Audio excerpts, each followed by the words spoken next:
अब 5 साल के अंदर कोई भी मोबाइल फ़ोन हो, कितना भी महँगा खरीदा गया हो, वो कबाड़ बन जाएगा और 5 साल के बाद आपको आपका फ़ोन ले जाकर जमा कराना होगा, कबाड़ में देने के लिए जमा कराना होगा।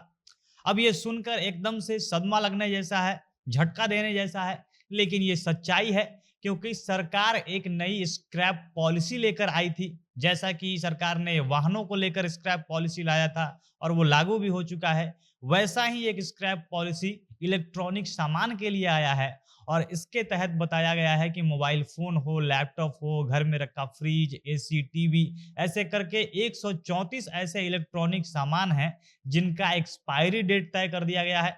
बताया गया है कि कौन-सा सामान कितने समय के लिए यूज़फुल होगा और इसके बाद इसको जमा कराना होगा।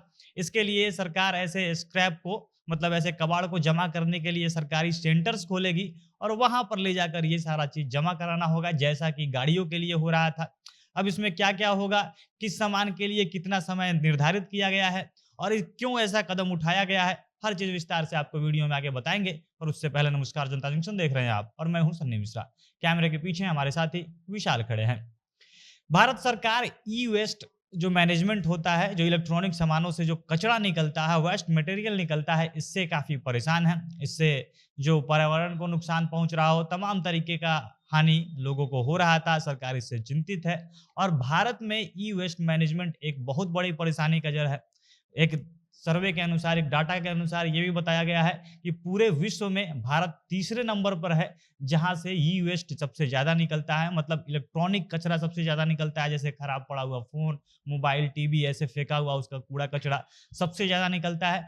भारत से हर साल 32 लाख टन से ज़्यादा ऐसा ई-वेस्ट निकलता है और इसी के लिए सरकार ये कदम उठा रही है, ताकि इसका मैनेजमेंट हो सके, अच्छे से इसको रखा जा सके।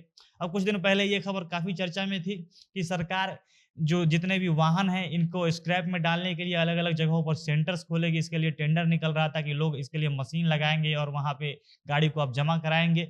गाड़ी जमा होगा, वहाँ पे उनको कबाड़ बना दिया जाएगा, मतलब तोड़ के कैसे भी वो जमा कर दिया जाएगा और इसके लिए आपको एक सर्टिफ़िकेट दिया जाएगा, ताकि आप जब नया बाइक लेने जाएँगे, नई गाड़ी लेने जाएँगे, तो वहाँ पर आपको छूट मिलेगा और ठीक यही पॉलिसी इस बार भी लागू की गई है। यहाँ पर भी अगर आप जब अपना जो इलेक्ट्रॉनिक सामान है, उसको अब जब स्क्रैप में जमा कराने जाएँगे, उसको स्क्रैप बनाने जाएँगे, तो वहाँ पे आपको भी सर्टिफ़िकेट मिलेगा और इसके बदले में आपको जब नया इलेक्ट्रॉनिक सामान लेंगे, तो आपको छूट मिलेगा। अब किन सामानों का कितना समय तय किया गया है, उनकी एक्सपायरी डेट क्या तय की गई है, तो सबसे ज़्यादा 10 साल तय किया गया है। जो फ्रिज हैं उनके लिए, जो सीलिंग फैन होते हैं, छत का पंखा उनके लिए, एसी, माइक्रोवेव ओवन जहाँ पे खाना गर्म होता है वो और वीडियो कैमरा, इन सारे सामानों के लिए 10 साल का जो समय सीमा उम्र इनका कह ले तो तय कर दिया गया है। इसके बाद 9 साल वॉशिंग मशीन के लिए है, 8 साल समय सीमा है रेडियो के लिए और इसके बाद 5-5 साल का समय सीमा दिया गया है कोई स्मार्टफ़ोन हो, मतलब जो मोबाइल फ़ोन आप यूज़ करते हैं।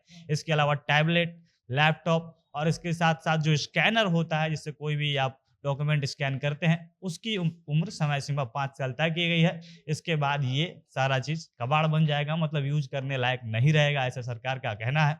इसके अलावा जो बच्चों का वीडियो गेम होता है, उसकी समय सीमा भी तय कर दी गई है कि 2 साल रहेगी और ये सारे चीज़ जब इतना समय सीमा समाप्त हो जाएगा, उसके बाद इसको लेकर सरकार जो ई-वेस्ट कलेक्शन सेंटर खोलेगी, वहाँ पर ले जाकर आपको जमा कराना पड़ेगा।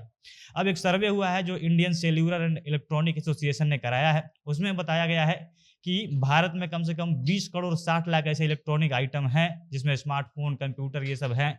ये लोगों के घर में खराब पड़े हुए हैं और इससे काफ़ी ज़्यादा नुकसान हो रहा है। सर्वे में जो लोग शामिल हुए हैं, 40% लोगों ने माना है कि उनके पास मोबाइल, लैपटॉप ये सब कम से कम 4-5 ऐसे उपकरण रहते हैं, जो हमेशा घर में खराब पड़े रहते हैं और कई वर्षों से ऐसे ही रखा रहता है और इसी को मैनेज करने के लिए सरकार ये सब कदम उठा रही है। अब देखना है कि सरकार ये कैसे निर्धारित करती है कि 5 साल बीतता है, अगर फ़ोन काम कर रहा है, तो उसको कैसे वापस लेना है। हालाँकि ये सरकार के लिए आसान भी है, क्योंकि सरकार चाहे तो सॉफ्टवेयर की मदद से सरकार के पास तमाम तरीके का वो सारा फ़ोन का डाटा है। अगर वो चाहे तो वहाँ से फ़ोन को बंद कर सकती है, फ़ोन 5 साल के बाद काम करना बंद कर दे और भी तमाम तरीके का उपाय है। लेकिन सरकार ये जो वेस्ट मैनेजमेंट है उसको करती कैसे है? 5 साल बाद क्या लोग सही में अपने खुद से ले जाकर जमा करवाते हैं? क्योंकि जो ये पॉलिसी है 1 अप्रैल से लागू भी हो चुकी है और धीरे-धीरे इसके बारे में अवेयरनेस फैलाया जा रहा है। ऐसे जो कलेक्शन सेंटर है ई-वेस्ट के, वो भी खोले जाने शुरू हो चुके हैं। बाकी अब देखना है सरकार इसको सफल कैसे करती है, ज़मीन पर लागू कैसे करती है। आप लोग इसके बारे में क्या कहना चाहेंगे? आपको ये पॉलिसी कैसी लगी? कमेंट बॉक्स में अपनी प्रतिक्रिया बताइएगा। जनता जंक्शन देख रहे थे आप, बहुत-बहुत धन्यवाद।